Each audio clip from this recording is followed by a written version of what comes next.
Planning and building your exhibition is a huge undertaking, and you're going to make a lot of mistakes along the way, because I surely did, and chances are you will too. And I want to help you to not struggle with that, because building an exhibition from scratch requires you to have eye for detail, and sometimes it means eye for detail that you actually don't even know exists. It's been a long journey of 15 years in experimenting, trying to build my artistic practice, learning how to photograph, and my latest lesson definitely has been how to build exhibitions that look like me and look like my practice. And I know a lot of you might be struggling with the same thing. Most of my experimenting was just creating art without any direction and making a lot of mistakes I can now laugh at. I didn't have any solo exhibitions until I truly mastered my practice, and I want to help you to avoid the mistakes I made and for you to actually have fun when going about your art and your future exhibitions. Even though I was able to witness and see closely some of my photography colleagues really building exhibitions and planning them out, it didn't mean that I learned anything from just watching them do it, because I didn't fully understand what was in the exhibition planning. I didn't know the whole process. I didn't know how to get to the end point. I didn't know what kind of material I should be having in my exhibitions other than the art, the works that I've done. And I think you don't actually get there before you try it out, before you're actually in the middle of creating your own exhibition and just sort of trying things out and failing. Because to be perfectly honest, I'm pretty sure your first exhibition is not going to be your best one. I had so many questions when I started to plan my first exhibition. How would I frame my work? Where would I frame my work? How much would everything cost? How would the works be put on the walls in the actual space? How would I create this installation that will reflect me artistically and also tell the storyline that I wanted to tell with my work? I had so many questions and there was no one to answer them. If you're lucky enough to study at a university or academy, you can always ask your peers, your classmates, and also your professors to sort of help you out and give some insight on how they view your work as a whole. And maybe you might get some tips from them on how to build this installation. But not every artist has this opportunity, because I'm pretty sure you don't want to be presented with an opportunity that you will be then messing up because you didn't prepare for it. First thing that I found to be very important, if not the most important thing in the exhibition planning, was knowing your exhibition space and how you would be building your exhibition in this specific space. If you've built exhibitions before or you've seen different spaces, it doesn't mean that you can build that exact installation into the space that you're having. My first exhibition was built on pure luck. I went to the space a month earlier just to see the space. I measured it with my eyes and took some notes and some pictures, and I decided the installation planning in my head. This was a great idea, but the execution was horrible, because when I actually had my exhibition and the exhibition building was starting up, I understood that many of my ideas, I wasn't able to execute them, because every space is different and you're not always sure what you can do in which space. Some galleries might have restrictions on putting nails on the wall or making holes or drilling the walls or attaching anything from the ceiling. So be sure to ask the gallery what it is that you can do in the actual space. Usually your first exhibition would be in the same country where you're living in, but it could be in another country, and in this case you might not even be able to visit the space before you are building up. And because of this, you would want to have exact measurements of each wall, and also if there's any restrictions that you cannot do in the space that would restrict you from installing specific things that are crucial to your exhibition. So what to do then when you have your measurements? You can either do 3D planning on softwares like InDesign if you're skilled in doing so, or then what I did previously was just to do a sketch on Canva or maybe Photoshop, just to build up a rough estimate of the space and the measurements, and just to put your works on the 2D surface just to see what works next to which work, because not every work is compatible. And I don't think that if you're a photographer and you want to build your exhibition, you just throw your images on the wall and that's ready.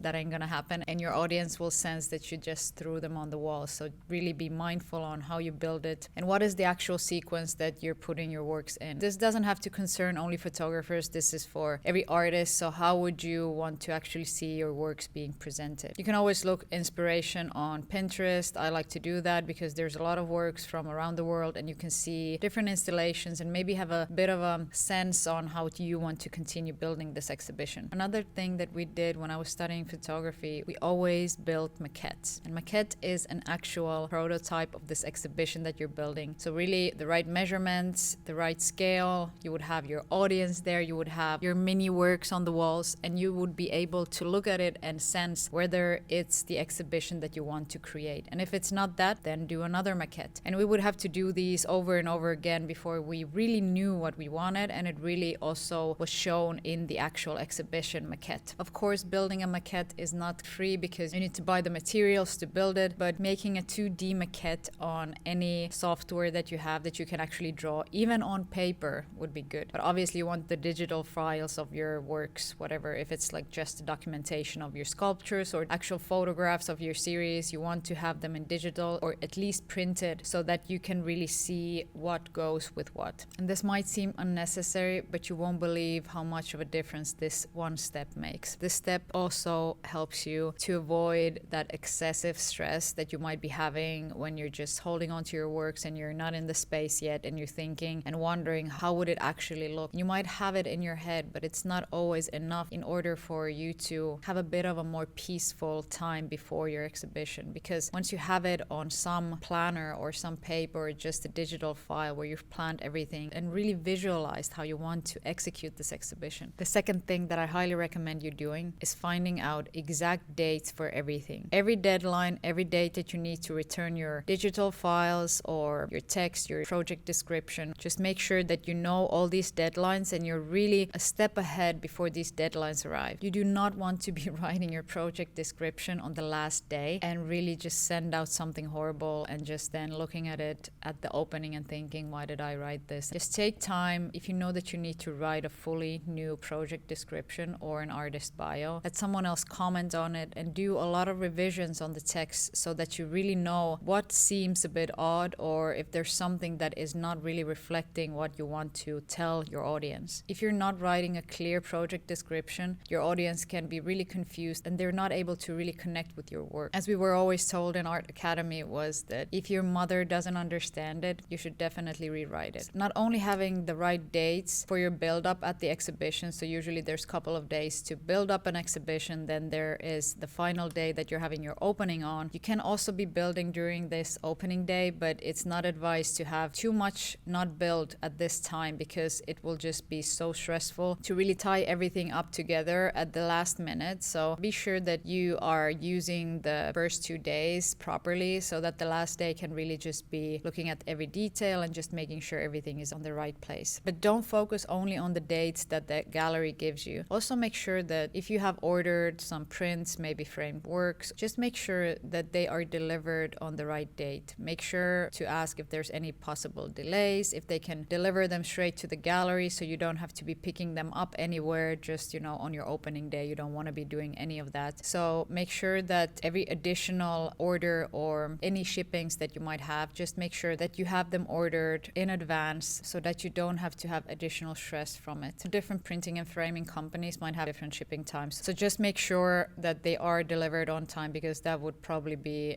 just the worst situation where your works wouldn't arrive on time just because you thought it's going to take 2 weeks, but it actually took 3 weeks. I know it might be really tedious work to start really going through every detail before your exhibition opening and the build-up starting, but just make sure that about 2 months before your exhibition, you're going through all the material that was sent to you, making sure that you're up to date with every deadline, with every date that you need to deliver something, and just sort of start prepping your mind to the understanding that you are having the exhibition and you're ready to start planning and building your exhibition. The third thing, which is equally important as the first two, is having a well-written project description and an interesting artist bio. Do not underestimate the importance of your text. I've seen a lot of artists who only invest time in their actual works, so the works that they produce, whether it's sculpture, whether it's photography, paintings, they do not put as much effort and time in writing their project description or perfecting their artist bio, where they can actually verbalize what might be unsaid when looking at their works. People really be saying that art will speak for itself, but this is only partly true. Because at the same time that you want your audience to really sense your exhibition and sense the art that you've created, you also want your reasons to shine through the project description. Because if there's something that your audience is not understanding in your work, your text can really elevate your work. So be sure that you have a well-written project description that will bring more to your whole installation. and the works in general. And always also think about potential buyers or curators that you might meet and how enticing your text is, in the sense of, does this really make my audience more interested in my work and what I produce and how I produce it. Some galleries might also ask for a press release. Make sure that you then have an artist bio, project description, and a press release. And usually a project description and press release, they're around 1 page long. The fourth thing is to make sure that the gallery that you're having your exhibition at is really prepared for this type of installation. So if you know that you need specific tools for building your exhibition, you're having to build up something or attach something to the wall, you need ladders, you need some kind of rope, or maybe like a transparent thread or something. Just make sure that you have these things and do not come to the gallery expecting that they have everything, and then once they don't have anything, you need to use your build-up time just to acquire these things. Just to make sure that they have screws, a drilling machine, nails, a hammer, basic tape, and if you have textiles or canvases, just make sure that you bring two-sided tape, because that is also something that you cannot buy everywhere. So if you don't have it with you, you might actually waste time trying to find it. And one thing for photographers especially, and people who are working with frames or works that need to be put on the wall, is definitely having a laser. This will shoot laser beams which are parallel to the floor and parallel to the height of the room, so you can see whether your works are in line with each other, but also if they're straight. It might be a bigger investment, but if you are planning on having exhibitions in the future, it might be a good investment to make. The fifth and the final thing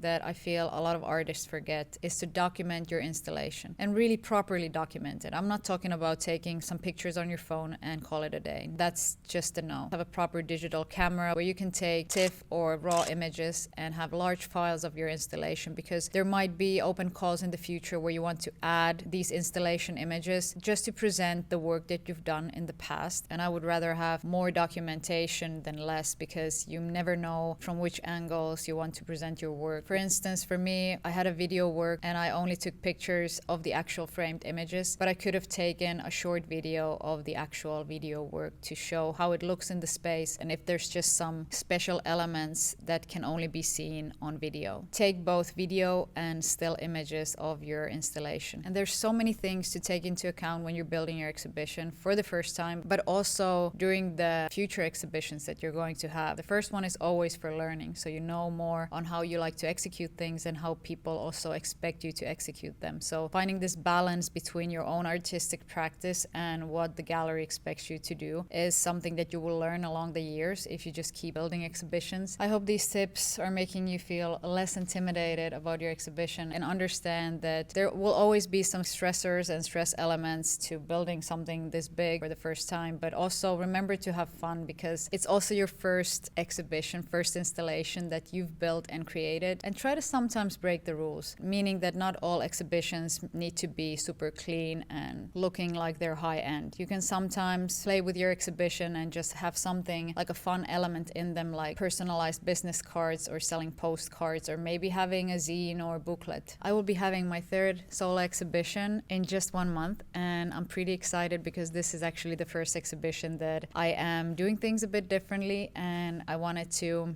really put everything in this exhibition and try to take my own advice and play with it a little. So I'm really excited to see what comes out of it. I hope you found these tips helpful, and I'll be seeing you next week.